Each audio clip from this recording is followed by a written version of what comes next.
Om Vakratunda Mahakaya Surya Koti Samaprabha Nirvignam Kuru Me Deva Sarvakaryeshu Sarvada.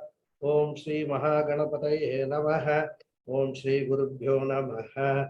Harihi Om Sadashiva Samarambham Shankaracharya Madhyamam Asmadacharya Paryantam Vande Guru Paramparam Asmad Gurubhyo Namaha.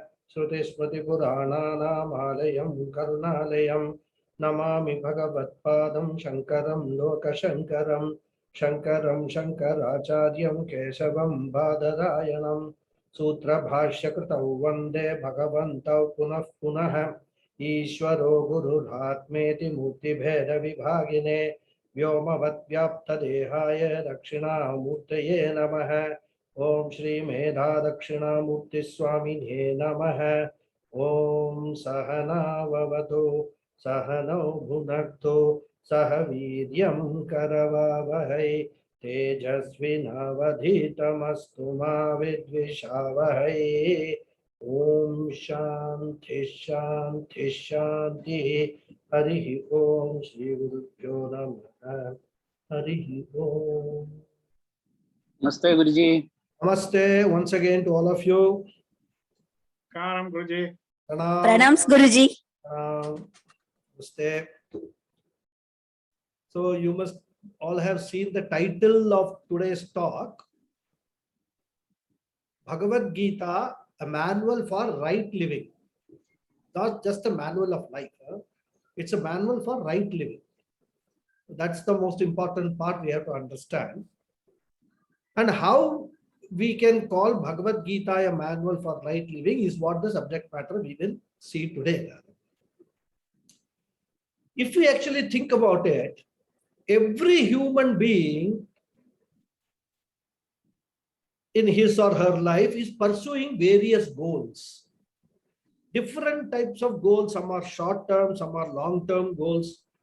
And throughout our lives, this is what we are doing. We are busy fulfilling or struggling to fulfill these goals. And these goals, whether it is short-term or long-term, they vary from individual to individual. One person may be struggling to buy a house. Another person may be struggling to sell a house, in fact, right?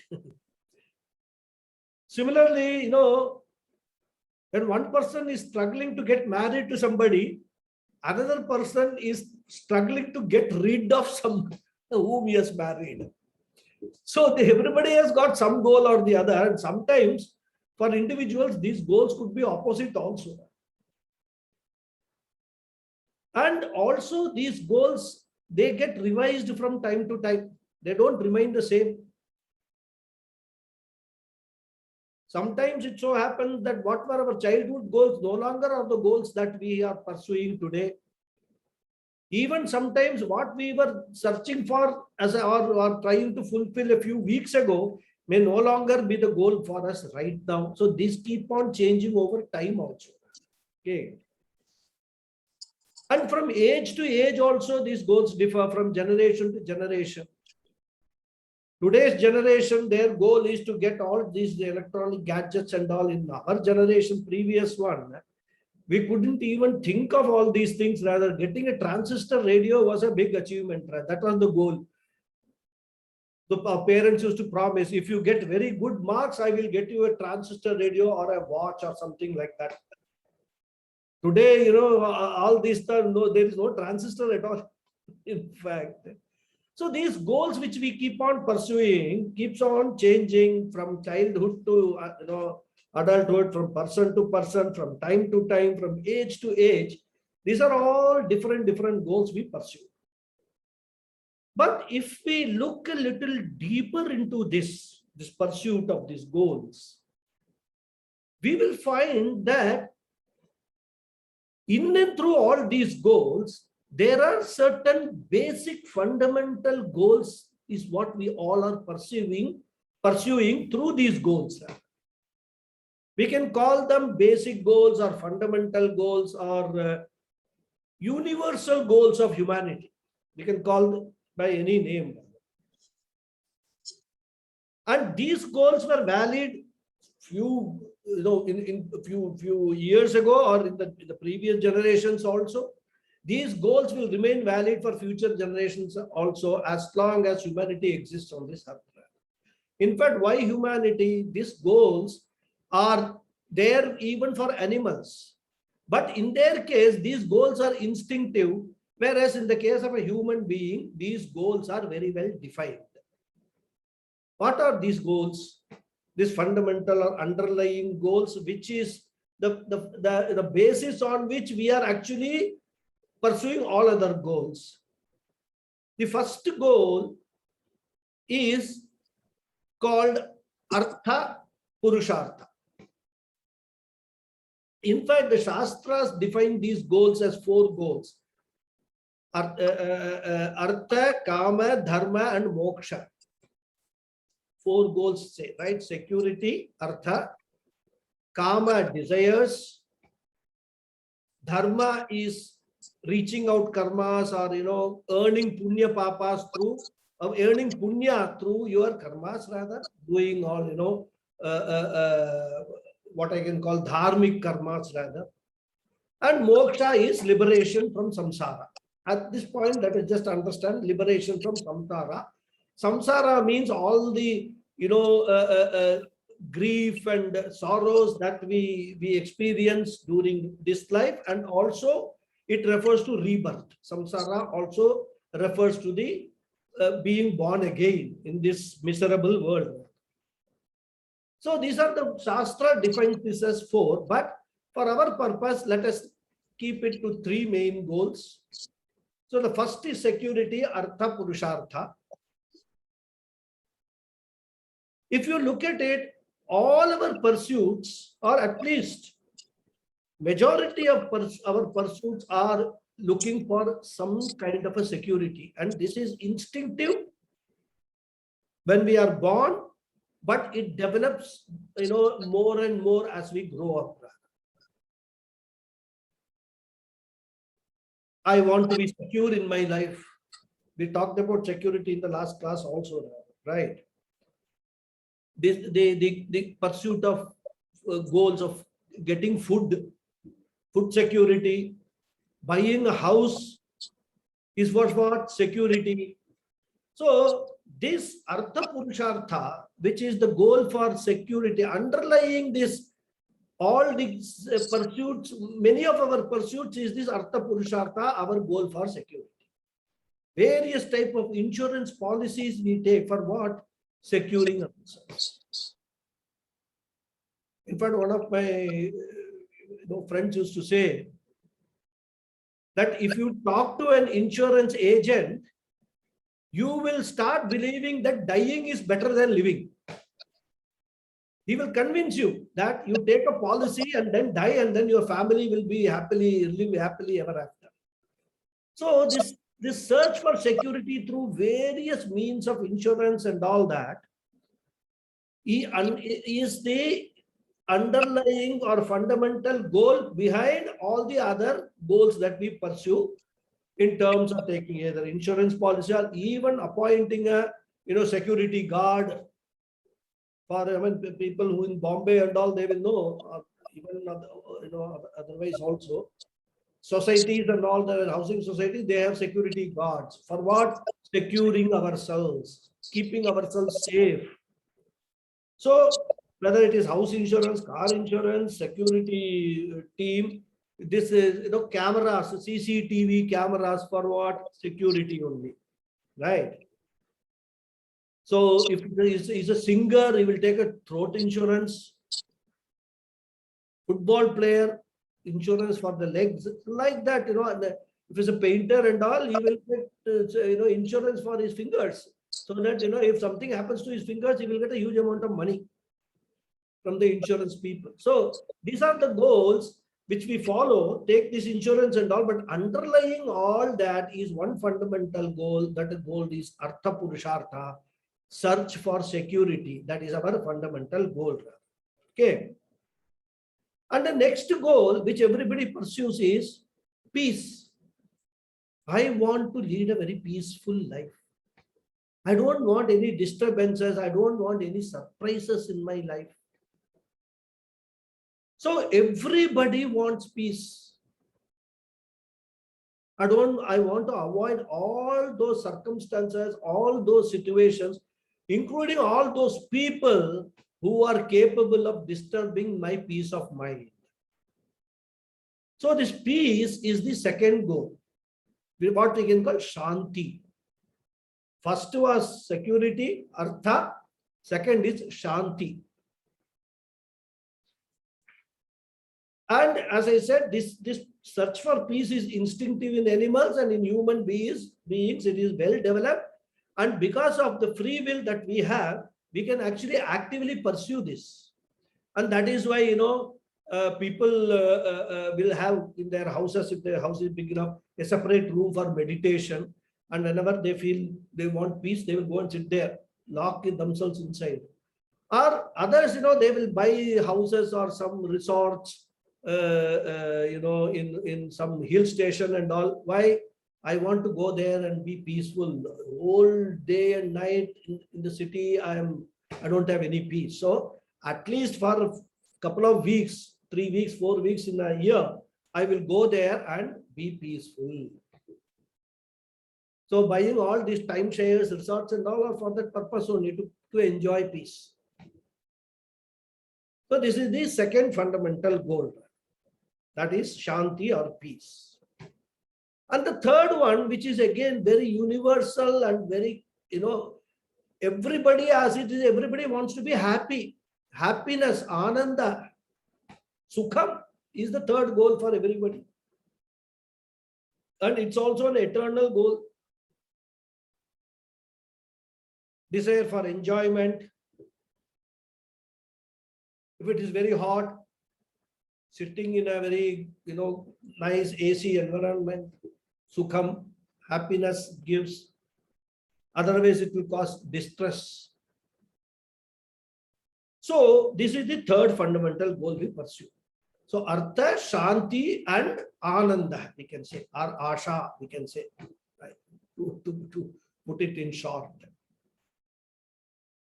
So the desire for security, desire for peace, and desire for happiness are the three fundamental goals every human being is pursuing. And these are the basis on which we actually search for all other things, set all other goals, whether it is buying a house or traveling to undertaking a world tour or whatever it is. Those are all goals, but underlying those goals are these three fundamental goals. Okay. Status, job position, big salary, investments in deposits, shares, all these are all goals we pursue for what? For all these, either peace or security or happiness. Okay. In fact, Swami Paramatmananda, he narrates a nice story about peace. It seemed there were, two soldiers were talking to each other. And one soldier said, and in fact, they were discussing their reason for joining the army. So one soldier said, I love war, and that is why I joined the army. And he said, I was not married, and I love war, and therefore I joined the army. The second fellow said, I am married, I love peace, and that is why I joined the army. So in search of peace, people can even join the army rather, which is actually, a place where you cannot think of finding peace in a war.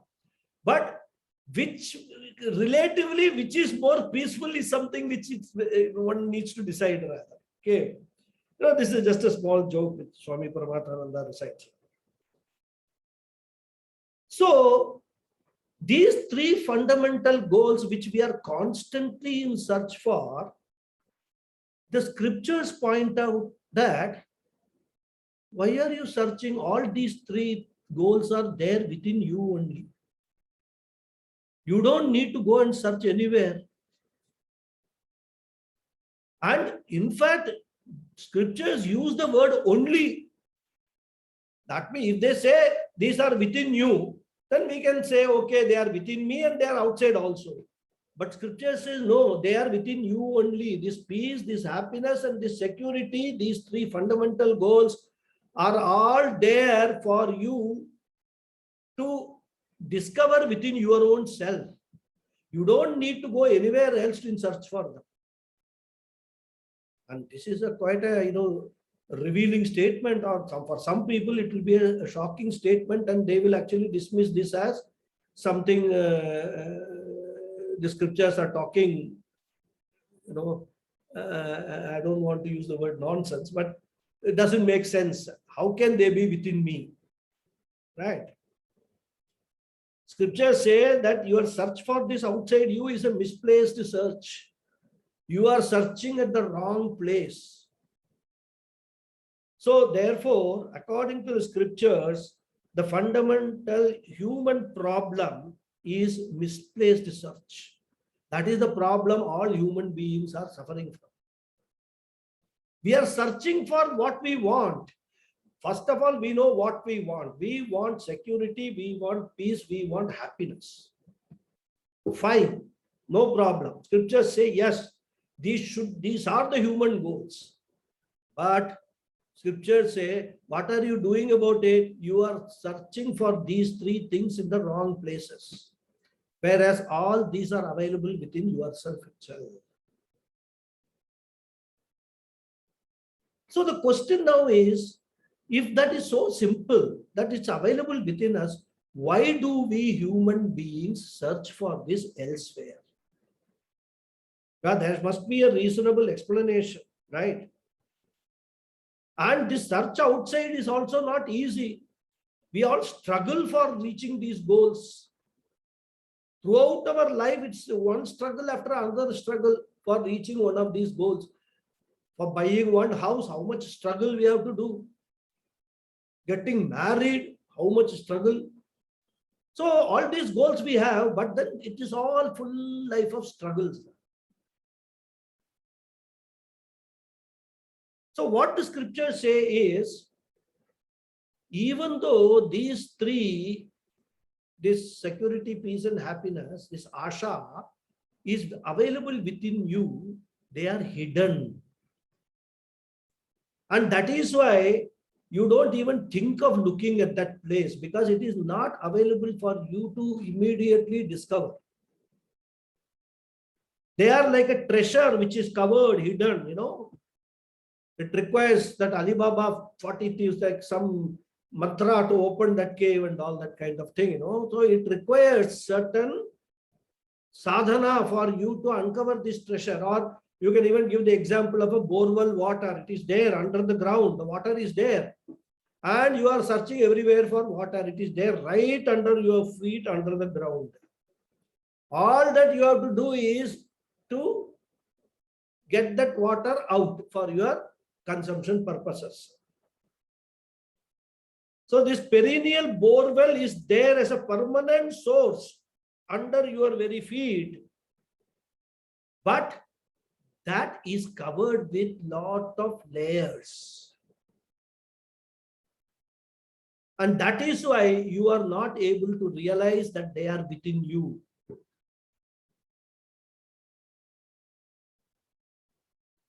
Like the case of water also. Sometimes the water will be so deep and it will be covered with different layers, some layer of rocks, then some sand, so many things, slush and all will be there. You have to go deep into that, and sometimes the people who do this borewell job, they have to dig 200, 300 feet, put the pipe to the place where the water is, pass through all these layers and then take out the water.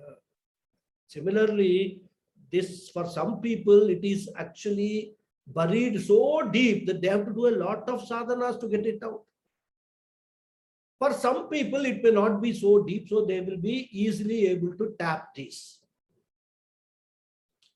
And this process of tapping this is what is called self-discovery. This is what the scriptures say, that you have to discover your own self, get the knowledge of yourself, self-knowledge, tattva bodha, you have to get, then you will stop this search elsewhere.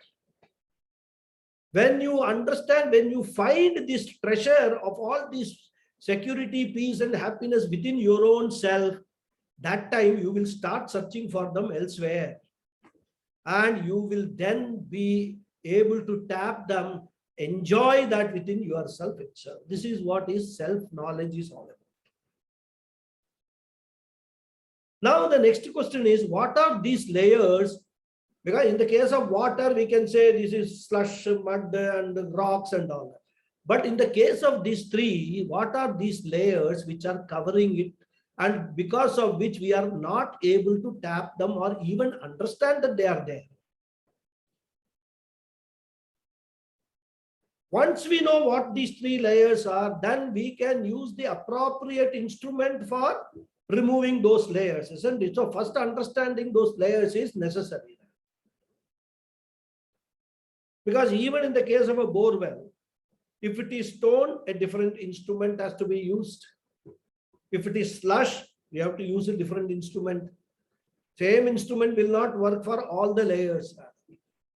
So similarly here also, we need to understand what these layers are, which are, under which all these peace, security, happiness, which is within ourselves are buried, so that we can remove those layers. The scriptures, they point out that these three layers, this peace, security, peace, and happiness, they are covered by three layers. The first layer is what is called malam. Malam means impurities. The second one is called vikshepaha. Vikshepaha literally means disturbance, and it refers to extrovertedness, outgoing tendency, right? So vikshepaha we can understand as a disturbance caused by outgoing tendency, extrovertedness. And the third layer, the scriptures say, is called avaranam. Avaranam means covering or obscuring or masking, as it were. That covers, rather. It is there, it is covered, so you don't see it. You don't know that it is existing. And this avaranam is in the form of ignorance. That is, something is there, you don't know its presence, so you are ignorant about it. So this avaranam is in the form of ignorance. So malam, vikshepaha, avaranam. These are the three layers which are covering this treasure of peace, security, and happiness which is there within us. And this malam, which is impurities, are in the Shastra referred to as 6 type of impurities, or what is called Shadripu. They are also called enemies, because they are enemies in the sense that they prevent you from realizing what is already there with you, from actually tapping into the treasure that you have. And they are what? Kama, desire; krodha, anger; lobha, greed; moha, delusion; madha means arrogance, conceit; vanity; and matsaryam, jealousy or competitiveness. So kama, krodha, moha, kama, krodha, lobha, moha, madha, matsarya. 6 impurities are there. And all these impurities are sitting where? In your mind. And these impurities are the first layer of covering, because of which you are unable to tap into this treasure which you have got within you. So they form the first layer for unearthing this inner joy, our inner joy. And the second layer is vikshepaha, mental restlessness, mental wandering. Just mute everybody. I don't know from where there is lot of background noise coming of some crow crowing, all that. Okay. So extrovertedness is this vikshepa. There is turbulence in my mind because I am not able to, because of this turbulence, I am not able to see the hidden treasure within me. Like when the water is turbulent, you can't see the bed of the river, isn't it? At least you cannot see it properly. And if the water is muddied, again you cannot see the bottom of the river rather. Only when the water is very clear that you can actually see the bottom, the bed of the sea, or even river or even the sea. Okay.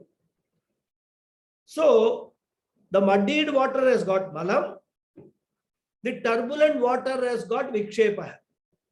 So similarly, we also have got this, impurities in the mind, and the mind which is of wandering nature, extrovertedness, going out, searching everywhere for peace and happiness. Because of that, we are not able to look within our own self rather. And the third layer, what I said, is ignorance. Ignorance of what? Ignorance of this fact that I am the only source for all these three things. We are ignorant about that. And because of that ignorance, we are searching for this everywhere. Eventually, very few human beings will succeed in this search. And their success is also, finally, they will realize that I don't need to search there within me only. It's just like, they used to say one story. Many people have got this habit of keeping this, these specs like this, when doing something. And then after some time, they will forget that the specs is here and they will search for it all over the place. And they will even call their family members and all to search. Then one Mahatma family member will say, what are you searching? I am searching for my specs. Just to look at your head, it is there only. This is what we are all doing. The whole thing is within us and we are searching for it everywhere. Because why? We are ignorant of the fact that this is within us, just like we were ignorant of the fact that we had actually kept that specs here only. This is what is happening rather to us. So what we have to do is, we have to remove these. We have to remove these impurities. We have to remove this extrovertedness. And we also have to remove the ignorance. We have to remove all these three. Once we remove these three, then automatically we will realize that treasure which is there. We will have to be crystal clear for us to see that. Happiness, security, and peace within ourselves only. So these have to be removed through what the scriptures call sadhanas. Sadhanas means you can call it spiritual practices, religious practices, a discipline, certain discipline, which also is called yoga. Also, yoga is a word which is commonly used in the scriptures for all these spiritual practices. Yoga means that which unites the seeker with the sought. That is yoga. Yuj dhatu, to unite. So anything which unites a seeker with his goal is yoga. Okay. And here for us, the destination is what? Destination is security, peace, and happiness, or asha is our destination. And for this, we have got three different disciplines for this purpose. Three different disciplines for me to work on to discover the treasure within me. Right? To claim our own treasure. And these three yogas which are prescribed in the scriptures are called Karma Yoga, Upasana Yoga, and Jnana Yoga. These are the three yogas which are prescribed in the scriptures. Karma yoga removes the first layer, which are impurities. Malam is removed by karma yoga. Extrovertedness, the vikshepa, is removed by upasana yoga. Let me clarify. When we say extrovertedness is removed, it only means cognitively removed. It is not exactly correct, really removed. In fact, vikshepa is a good thing, in fact, if you look at it from a different angle. It is because of this vikshepa shakti that we have, this extrovertedness, that we are able to enjoy what is there in the world. At least they give us temporary happiness. So if we enjoy, if we are extrovert with the full understanding that I have this goal, which I am seeking, which will give me happiness, but I understand fully it's a temporary happiness. So even when I seek, I don't get happiness, I am not bothered, because even if I had got it, it would have been temporary. Or even if I get that happiness and after some time it goes away, I am not going to be bothered, because I always knew it was temporary. It was never supposed to be permanent.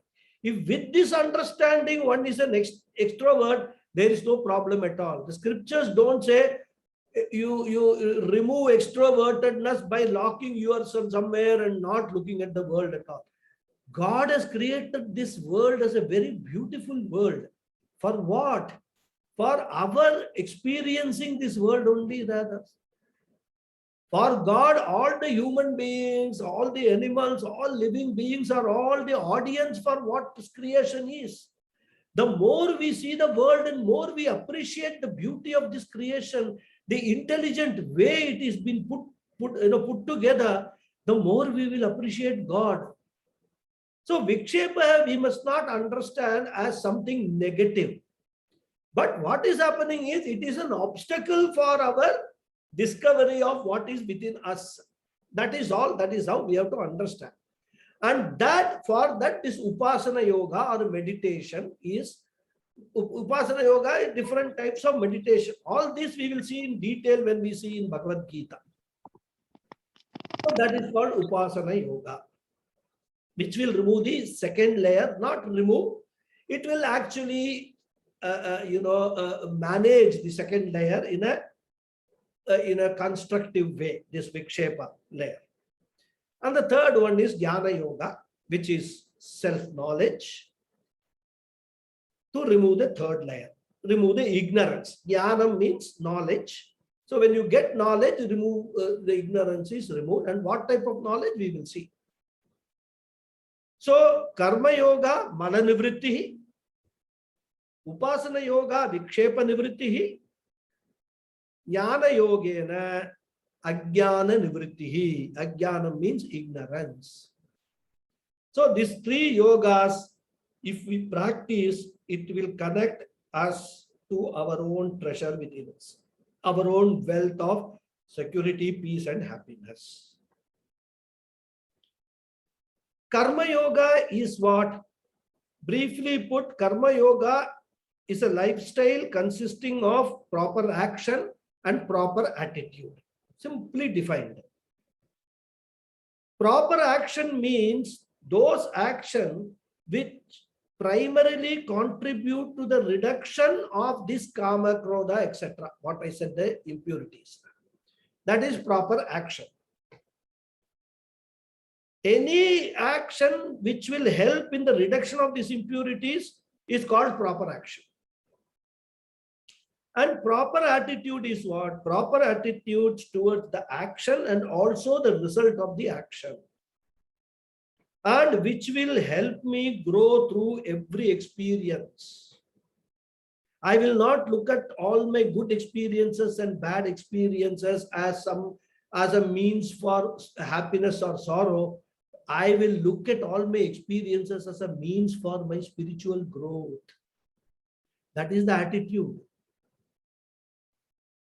That is the proper attitude.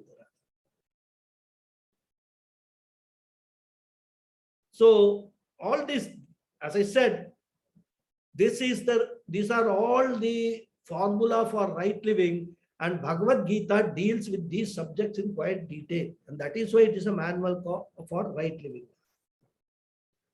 So proper action plus proper attitude is karma yoga, and karma yoga removes the first layer of impurity, mala nivritti, and which can be positively presented as chitta shuddhi. When impurities are removed, purity is attained. Shuddhi means purity. Chittam means mind. So the purity of the mind is attained by karma yoga. Then the second one is upasana yoga. As I told you, upasana yoga, different types of meditations, they are prescribed in the Upanishads, in Vedas and all. Again, we will see Bhagavan Krishna talks about them in Bhagavad Gita also. And this upasana yoga will help in quietening the mind through this meditation. The chanchalata, the disturbance in the mind, the turbulence in the mind will be quietened through the upasana yoga. The restless, outgoing, wandering mind will be calmed down. So a stress-free mind is the result of this upasana yoga. Okay. Which is upasana yoga helps in vikshepa nivritti, as I said, right? And this upasana yoga can be positively presented as chitta nischalatvam or chitta naischalyam.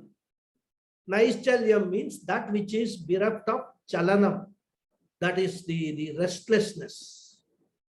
Mind becomes calm, composed. And when you practice this upasana yoga through meditation and all, in all circumstances, mind will be calm and composed. It will not get easily agitated at all, whatever be the situation. So that is what the upasana yoga contributes. Okay. So mala nivritti karma yoga, vikshepa nivritti upasana yoga. The third is jnana yoga. And it consists of, as I said, inquiry into myself, my nature, real nature, true nature. Inquiry into questions like, do I require peace from outside? Do I require security from outside? Do I require happiness from outside? Or all these things are available in abundance within me only? Inquiring into that, understanding that, discovering that is what is self-knowledge is all about. And that removes ignorance layer, the avarana nivritti takes place. Avarana means covering, as I told you. This treasure is covered in ignorance. By removing this through jnana yoga, we get the jnanam, the self-knowledge. And that leads to discovery of one's own nature. So if a person goes through karma yoga, upasana yoga, and jnana yoga, all these three layers will be removed. Malam, vikshepa, and avaranam will be removed. If a person successfully goes through these three spiritual practices, religious stroke spiritual practices. And therefore, and it has got to be very strongly practiced, because these are very thick layers.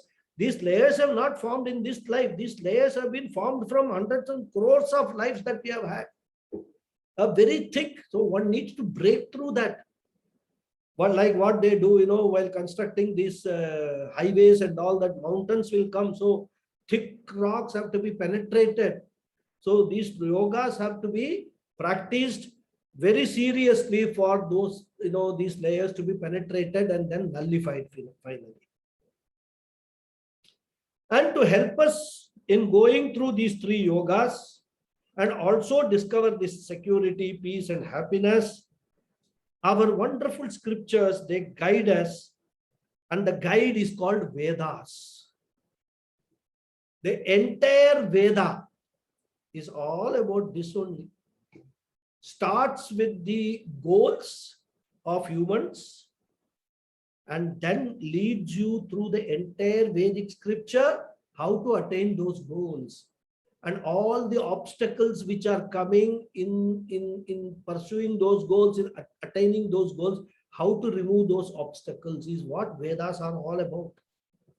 So Vedas, you can say, is a full-blown version of right living.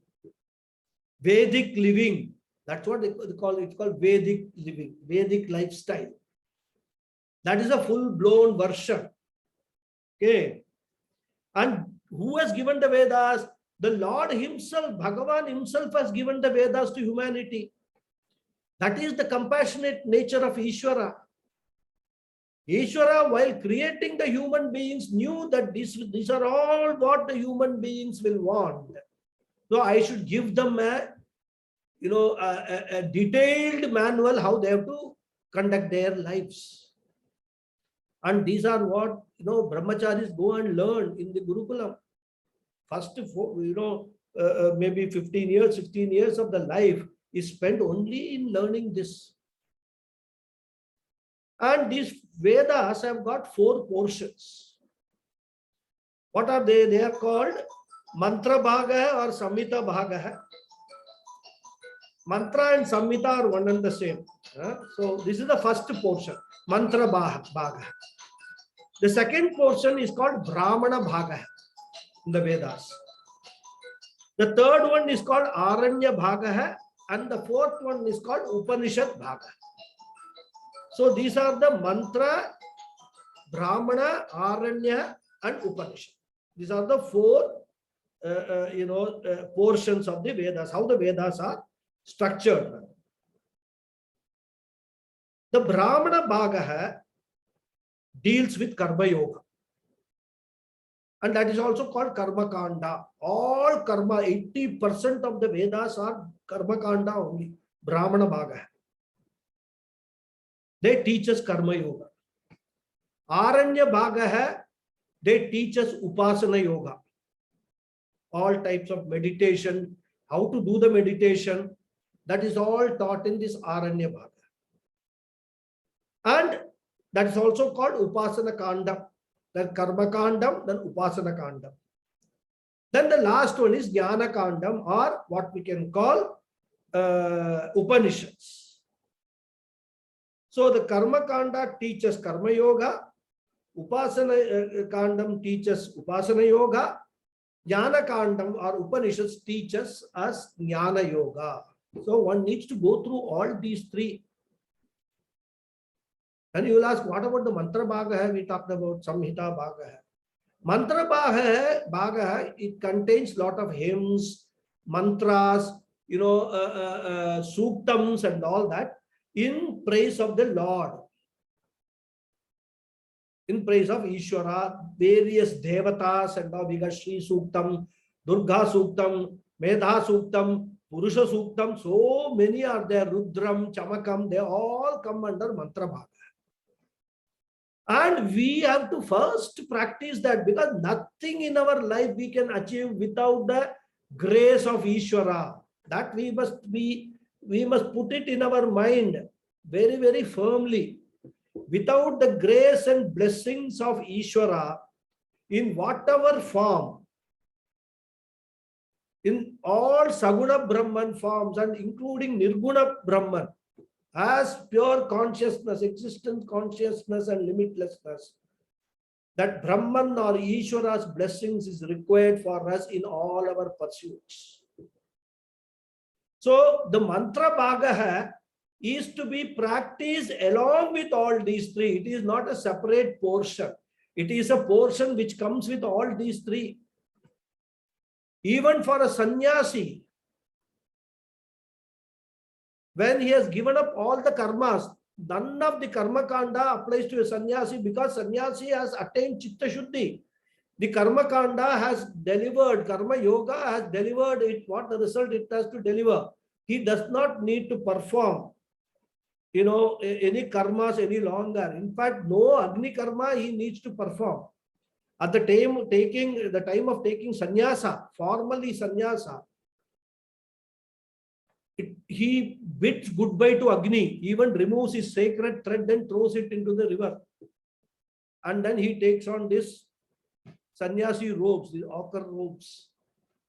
But a sannyasi is not prohibited from chanting Rudram Chamakam. Sannyasi can chant prayer to Ishvara because he still remains a creation of Ishvara. As a sannyasi also, he is a creation of Ishvara and he can chant only Rudram Chamakam. He is given exemption that he should chant, in fact, not can, he should chant Rudram Chamakam. That's the only the mantra from mantra bhaga sannyasi is permitted to chant. So why I'm saying is this mantra bhaga is all inclusive. Like bhakti runs through all our activities, all these yogas. Karma yoga, underlying is bhakti. Upasana yoga, underlying is bhakti. Jnana yoga, underlying is bhakti. So bhakti is not a separate thing. Bhakti is the undercurrent which connects all these things. That we must understand. So that is the mantra bhaga or samhita bhaga. The prayers, the purpose of those prayers. Okay. Because even to come to these yogas, we require the grace of the Lord. As even Swamiji used to say, Puja Swamiji used to say, and all gurus say, you have come to Vedanta itself is a very big indication that you are carrying a very good amount of grace of Bhagavan with you. That's why you have come here. Those people who lack this grace will never even step into any Vedanta class, or even by mistake they come, they will immediately run away from there. Okay. Because first we have to diagnose what the problem is, human problem. Everybody says, I'm suffering, I'm suffering. But why you are suffering? You have to diagnose the problem. And for diagnosis of the problem, you require Ishvara's grace. Because this is not a simple problem. It's a very deep problem. And only when we read the scriptures, we know what the nature of this problem is. Otherwise, we are totally ignorant. And we will go on misplaced search. We will go to the cloth shop and search for shoes, pair of shoes there. That's what we are doing, in fact. In fact, Swami Paramathananda ji researched another very nice anecdote. I don't know how many people know that there is in Kumbakonam, there is Mahamaham, that's a big tank. And during a particular festival, millions of people join there and take a dip in that waters. Very crowded place in Kumbakonam. Many of you may know this. So one person went and took a dip in that tank during this Mahamaham. And in that process, he lost his diamond ring in the tank.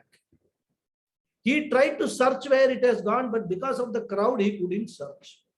So he came out. He didn't know what to do. Then as he was walking, he saw another tank, which was totally empty. Nobody was there. Oh, he said, oh, this is an empty tank. Let me search for my ring here.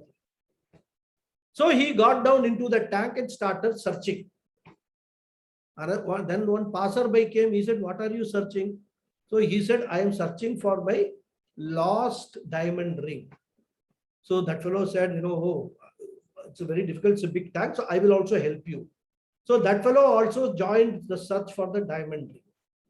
Similarly, so many other people came. Everybody were very nice people, helpful people. Some 20, 30 people were searching for the diamond ring in that second tank. Then one Mahatma came and asked them, what are you searching? They all said, we are searching for the diamond ring of this person. But where was this lost? It was lost in that Mahamaham tank. Then why are you searching here? So it is because it's easy to search here. There is so much of crowd, we can't search there.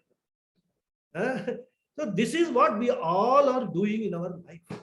This may look like a joke kind of a thing for many people, but we are searching for peace, happiness, and security because it is more comfortable to search for them in this world rather than search for them within your own self, which is more cumbersome, which is covered by this the avarana, vikshepa, and malam.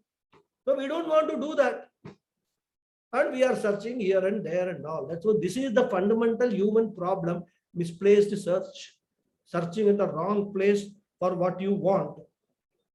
So this is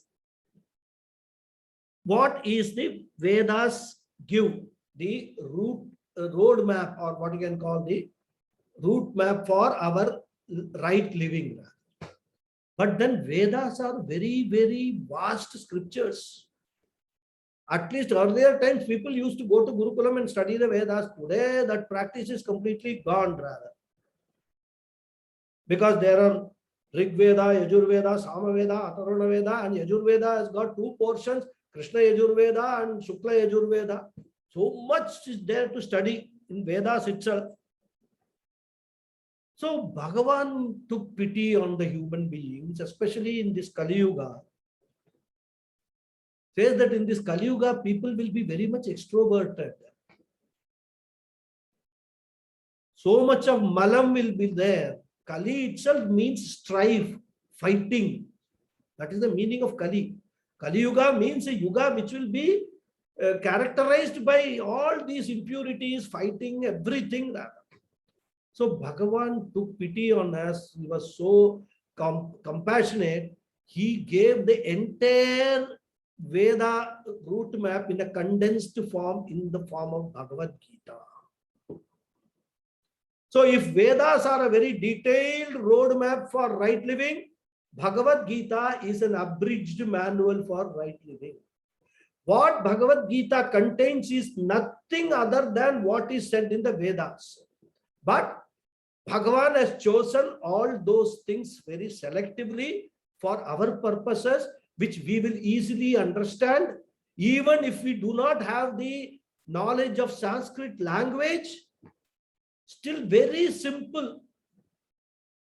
And the best proof is if you have studied the Upanishads, if you have studied the Vedas, many slokas in Bhagavad Gita are literally a reproduction of those mantras.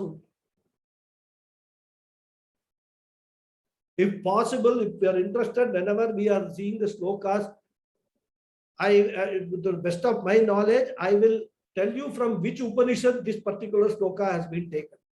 Not all of them, many of them. From where it has been taken. At least we can say whether it is from Jnana Kanda or Upasana Kanda or Karma Kanda, it has been taken. That much we can certainly associate the contents of Bhagavad Gita with these, the structure of the Vedas. So the condensed version of this Vedas is what is Bhagavad Gita into 700 verses. Vedas are containing more than 20-30,000 mantras. Whereas Bhagavad Gita has presented the whole Vedic plan, Vedic lifestyle in 700 verses, in 18 chapters. So compared to the Vedas, it is relatively a small work. And as we know, it occurs in Mahabharata, the dialogue between Lord Krishna and Arjuna. And if we have learned Bhagavad Gita, we would have learned the essence of the entire Vedas. Okay. So our traditional acharyas point out that if you can't study the Vedas, if you don't have the opportunity or the time or inclination, at least study Bhagavad Gita. And that is why Bhagavad Gita is becoming more and more popular. People are looking for answers and they are finding it more and more in Bhagavad Gita. The answers are there, all answers for their life's questions. And Shankaracharya says in Bhagavad, in the Bhajagovindam also, Bhagavad Gita kinchit adhita ganga jalalava kanika pita sakrutapiyenam murari samarcha kriyate tasya yamena charcha. Yamena na charcha. Right? So basically, I don't have time to go into explaining this. But what he says is that if you don't have an opportunity, or even if you do not study any other scriptures, at least study Bhagavad Gita. Kinchit adhita, at least study Bhagavad Gita. And it will be very useful in getting a direction in our life. So Bhagavad Gita Shastram, it's called Shastram. Shastra means Veda. It is Saraha, the essence of the Vedas is there in Bhagavad Gita. But studying Bhagavad Gita is like solving a jigsaw puzzle. Because all these messages in Bhagavad Gita about Karma Yoga, Jnana Yoga and all are all spread all over the place, mixed, like a jigsaw puzzle rather. So even though the Vedic vision is expounded in a condensed form, the messages are all mixed up, and therefore it requires a guidance of a guru who has a broader vision of the whole Vedas, the broader Vedic vision, in order to unfold the message which is there in Bhagavad Gita and contextually explain it. And this content of Bhagavad Gita or the Vedas itself, Bhagavan himself says it is secret, it is Guhyatamam. 15th chapter, he says Guhyatamam. In the 18th chapter, he says it is Guhyam. He tells Arjuna, this is a secret. Normally, people are not allowed to know, go through this unless they are prepared for it. They are qualified to receive this knowledge. This knowledge will not be given. Just like, if you are not prepared for a medical study, you will not be admitted into a medical college. So for those people who don't have the inclination for the medicine, the medical knowledge is a secret knowledge only. They won't know. Similarly, this knowledge also is a secret knowledge. Therefore, to receive it also, one needs to have all the qualifications. Tattva Bodha students will know what qualifications I am talking about. Sadhana Chatushtaya Sampatti has to be there to receive this knowledge. So, and to reveal this knowledge or to unfold this knowledge, the Guru has got to be a Sampradaya who has studied this entire thing in the Sampradaya from his own Guru, who comes in the lineage of the Guru, starting from Vedavyasa, Adi Shankara and all that, who have interpreted all these things, who have given these things to us. In fact, Vedavyasa has given Bhagavad Gita to us. So who better can explain what he has done?